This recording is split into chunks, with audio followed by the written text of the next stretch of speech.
The wheel of time turns, and ages come and pass, leaving memories that become legend. Legend fades to myth, and even myth is long forgotten when the age that gave it birth comes again. In one age, called the Third Age by some, a wind rose up in the mountains in Shinar.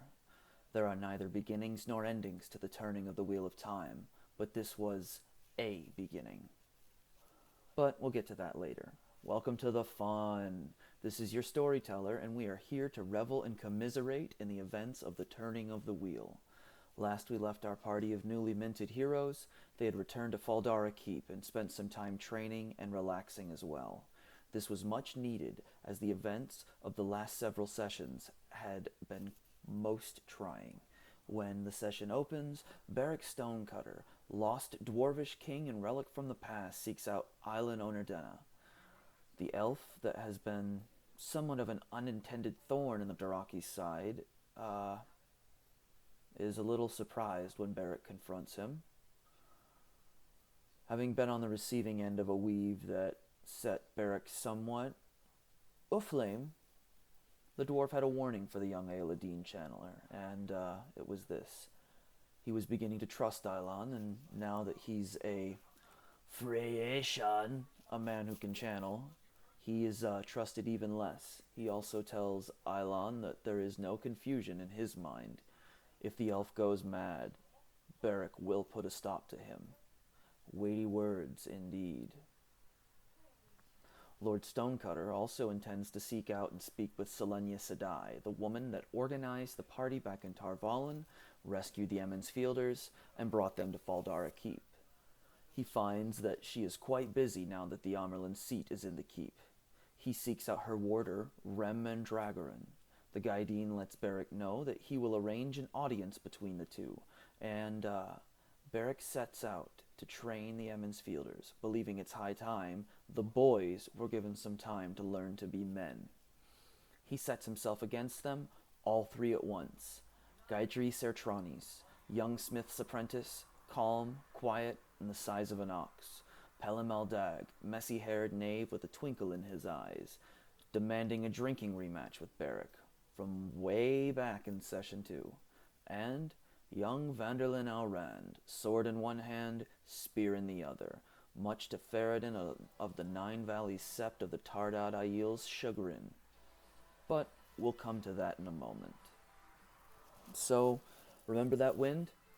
It was a beginning, and by that I mean it was a beginning to come in and cause some problems. As Beric takes on Pell, Guy, and Van, they are all made fairly short work of. As Van moves forward to strike, that wind, smelling of sulfur and wrongness, slams into his back, driving him forward towards Beric's attack. Beric's axe glances off the young man's side, cracking several ribs. As he falls, Gina immediately rushes over to give aid, and though she blames the dwarf, Beric insists that it was not him. The lad simply launched himself at the weapon like he was itching to be bled, or like something propelled him. Our first bubble of evil, perhaps?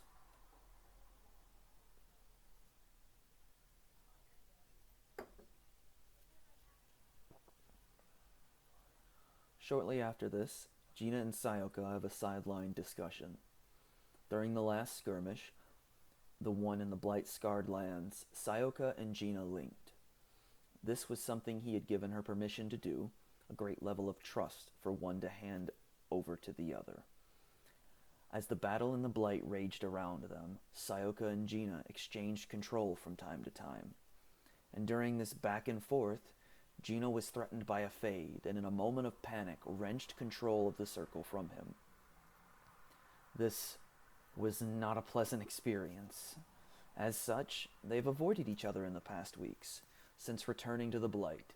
As they talk, they put aside the bad moment, and Sayoka decides to give her some measure of trust again.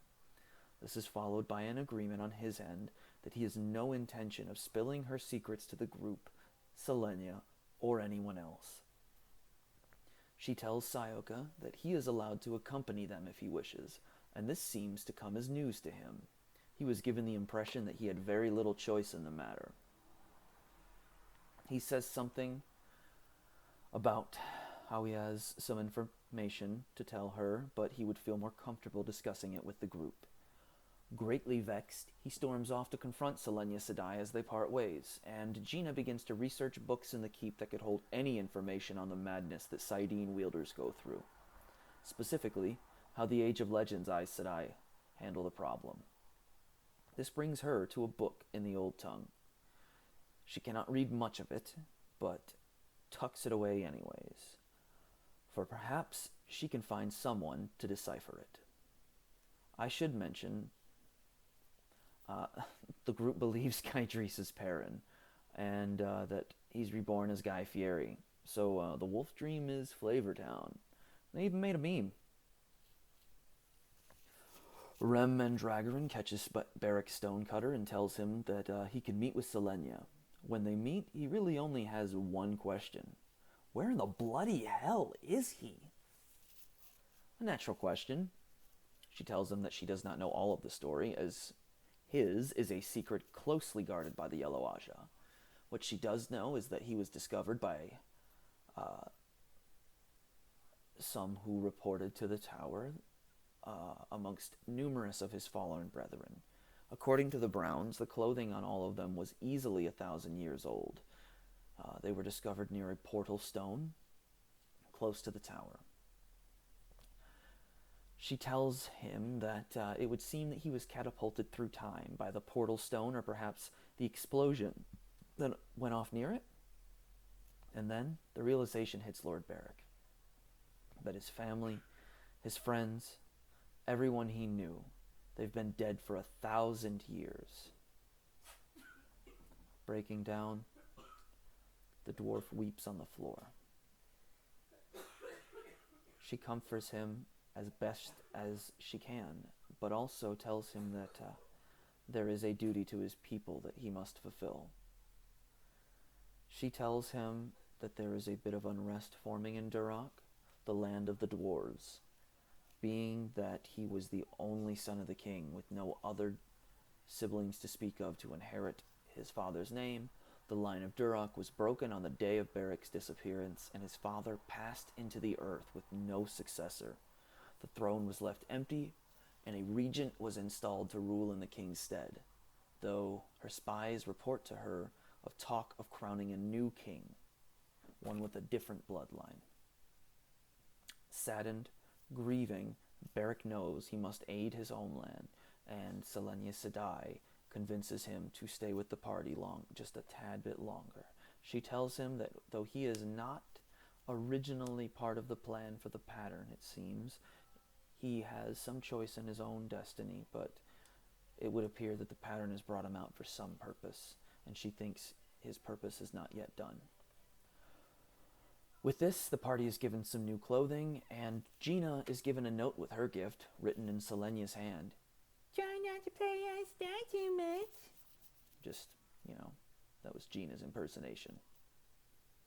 As they eat in the mess hall, Ferridan teaches Van to use his hands to eat like a proper Aiel.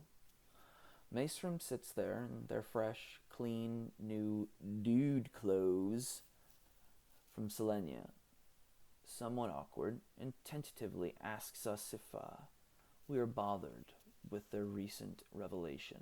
We all reassure them. We support them wholeheartedly. Gina, at this point, becomes somewhat upset after figuring out that everyone else pees together, and she feels rather left out. Asks, why am I not invited to pee? Beric, at this point gets a little gruff and says that they should be on their way, and this leads to a bit of an argument between Gina and Beric. Eventually, Gina nudges Sayoka and says that he should tell them what he had planned to say. And so, he reveals what Selenia had told them and more, that he is the adopted son of Corlin Bryn, captain of the Queen's Guard in Andor, and he is also the youngest son of the late king of Norvos. His brother and Sayoka were both adopted by Corlin when their father invaded Andor, and Bryn's army soundly beat them all the way back to Norvagot, the capital of Norvos. He took the two sons in and sent Sayoka to train in the White Tower when he got a little older, and his brother left when he came of age. He hasn't seen him in some time, but He remembers that Balin is an ambitious man. Eilon informs the group about the history and culture of the people of Norvos. They're a nomadic people that follow the paths of the elk and caribou herds that they farm, for the most part, with a strong tie to defending the Blight border. They take battle slaves similar to Gaishine, although the concept is not exactly the same. The group is then made aware that there will be a celebration for all the Aes Sedai in the keep, and that this will include drinking contests, feats of strength, sparring, archery contests, and... Sayoka reminds Ferrodin that people in the wetlands don't fight to kill when they spar. The first is the sparring match, with weapons. Bets abound, and Pelham shouts out, "My money's on the Aielman." Ferrodin faces 1, 2, 3 opponents in quick succession, and easily destroys them all. The fourth opponent was more of a challenge, and instead of being instantly knocked out, he instead has to put the 2 marks on him required to win the match. Promised an item from the Lord's personal armory, Ferrodin stalks off triumphant. Bloodied heavily by this, Ferrodin nonetheless emerges victorious. Sayoka suggests that Jaina heal him, but she is worried about the Aes Sedai around and declines. Another Aes Sedai comes up and heals Ferrodin without asking, and kind of feels the poor guy up.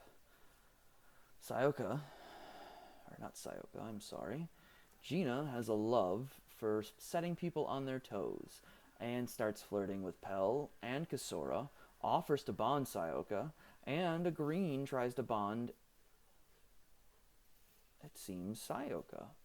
How crazy. Jaina doesn't like greens, calling them all hussies, and the party succeeds in overwhelming the spice meter again. Next is the arm wrestling match. Macerim and Adel both sign up for this, and they knock 3 opponents out, each one after another. When they move on to face each other, Adel gives a wink, and Mace winks back, and with that, they start. Adel wins, followed by Mace, and then the third match goes back and forth, the 2 blade masters bristling with effort as the match slowly goes to Adel. Macerim makes some rather spicy comments, and the runner-up is given a prize bag of 500 gold pieces, although I should have taken it away for the spice. And the winner receives the grand prize of a suit of masterwork armor. Next, we find Eilon claiming the privilege of competing in the archery contest. This was a fun one, and Eilon had to calm himself at first to get into the swing of things. One of his opponents actually snaps their bow, and then the crowd goes wild when Eilon sings bullseye after bullseye into the target. He wins a prize from Lord Kenumura's personal armory as well, and that certainly could be interesting. Lord Jagad has quite the collection of fancy things. An Aes Sedai by the name of Gailen Aideen moves up to speak to the hall, and she tells them that there is a riddle contest to be had, and that Lady Dabra has offered one of her own books on the Age of Legends as a surprise reward for winning. The party ends up being just way too flamin' smart, and they trounce my riddles that I should have known they would get. However, go them. They have a book where they might be able to discover a way to learn the way to travel, no biggie. Then, finally, a drinking match. And Pell immediately challenges Beric to that rematch. In the Running Bull in Tar Valon, Beric and Pell had a drinking contest, and Beric put him in the dirt. Naturally, Pell wants his rematch. So, as this finally is getting ready to happen, they hear several thuds on the doors, and with that, the doors blast inward as scores of Trollocs and Murdral pour into the room. Of all the times to break in, did I have to interrupt their drinking contests? They're going to be sore about that one for weeks, guys, I tell you. Shoo. Nice whiskey.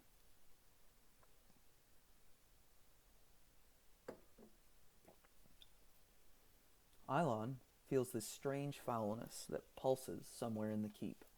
And with that, Selenia escorts the Emmons Fielders out of the room. The first round of combat starts, and with that, we call it a night. What a session, and let me tell you, the next gets cray, cray, cray. That's 3 crays. This was Giraffivores, and this is your storyteller, Tyshar.